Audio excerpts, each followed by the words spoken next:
I got to know Lecrae quite a few years back. We had talked about collaborating on a couple different situations and it never really worked out. When it came time to doing this record, I think it kind of felt like, well, if we're going to come together and do something, let's do something significant. And in that sense, talk about the elephant in the room per se. You know, they always say there's a pink elephant in the room that nobody wants to talk about, everybody wants to ignore. And in this case, it happened to be the issue of race and all the things that go into that. And so we thought, if we're going to come together and do something, why not do something that nobody wants to talk about? Why not talk to people that are maybe in our own situations, feeling like you're an outcast? Doing Christian hip-hop by itself feels like a pink elephant. And why not a very prominent black rapper and a very prominent white rapper coming together in one song to talk about the issues of race in the church?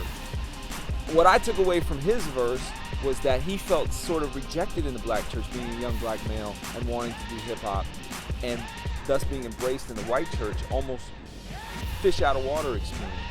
And that's really what I saw from what he was trying to say, how no matter what your background is, no matter where you're from, no matter what you've done, there was a common bond and unity in Christ. And in my particular situation, I grew up in a neighborhood called Ybor City. It's predominantly black and Cuban neighborhood. And really felt like the odd man out, obviously. But then growing up, late 80s, early 90s hip-hop, just honestly feeling like here's a genre of music that I love, that I would love to be a part of, but the message that is sent to me is that you'll never be a part of it because you don't have the background to be a part of it, simple as that. I grew up a kid that was very struggling with his identity, struggling with who he was, and was not a believer in Christ. When I came to Christ at 15, I walked into this tiny little church that was like 1/3 Puerto Rican, 1/3 Jamaican, 1/3 Caucasian.